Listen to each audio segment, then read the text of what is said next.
1969, au service secret de Sa Majesté, une dinguerie à l'état pur. Vous savez, je dis souvent qu'il y a les bons films, les mauvais films et les bons James Bond. Ce film-là n'est pas un bon James Bond, mais c'est un excellent film, et je pèse mes mots. Tout est dingue dans ce film, il me faudrait une vidéo de 20 minutes pour parler de ce film, parce que tellement il y a des choses à raconter, des anecdotes, des histoires, des hauts et des bas. Globalement, c'est un film de Noël, comédie romantique, film d'espionnage, qui est juste dingue et unique dans la saga à lui tout seul. On verra qu'une seule fois l'acteur en titre, George Lazenby. Beaucoup de gens l'ont oublié et tout, mais voilà, il a joué qu'une seule fois que dans ce film-là. Vous avez Diana Rigg qui jouera dans Game of Thrones par la suite, qui est une excellente James Bond girl. Le méchant, le repère du méchant à Piz Gloria, donc avec le restaurant qui tourne à la montagne. Plein de choses à raconter. L'histoire, c'est que James Bond se lance à la poursuite du Blofeld.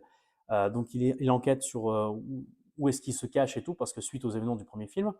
Et en fait, il rencontre une jeune veuve qui est jouée par Diana Rigg, Tracy, dont le père en fait est dans la mafia corse, et qui a bonne connexion. Il se dit bon voilà, écoute, tu m'aides à retrouver Blofeld, et moi en échange, je vais essayer de courtiser ta fille et tout.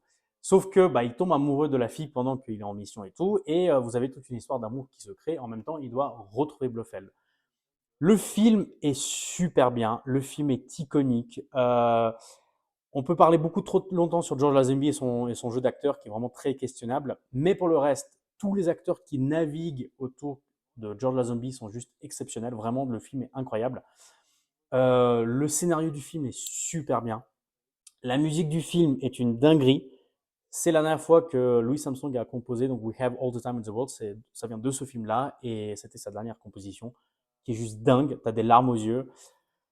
Le film est super bien rythmé, le scénario tient la route, il y a des bonnes scènes d'action, il y a des bonnes scènes de course-poursuite. J'adore les intrigues secondaires, le côté espionnage. C'est l'un de mes films préférés tout court, un des meilleurs James Bond. La note, c'est 10 sur 10, vraiment dans le top 3 du panier. Incroyable. C'est un film de Noël, c'est un film romantique, c'est un film d'espionnage, c'est tout. Voilà, il y a tout dans ce film. Il a très bien vieilli. Il faut absolument voir ce film. Même si vous n'êtes pas fan de James Bond, regardez ce film. N'hésitez pas à liker, à vous abonner, à commenter cette vidéo. Je vous parle d'un nouveau film James Bond demain, mais celui-ci a une place toute particulière dans le cœur des fans. Certains l'adorent, certains le détestent, mais il est juste exceptionnel.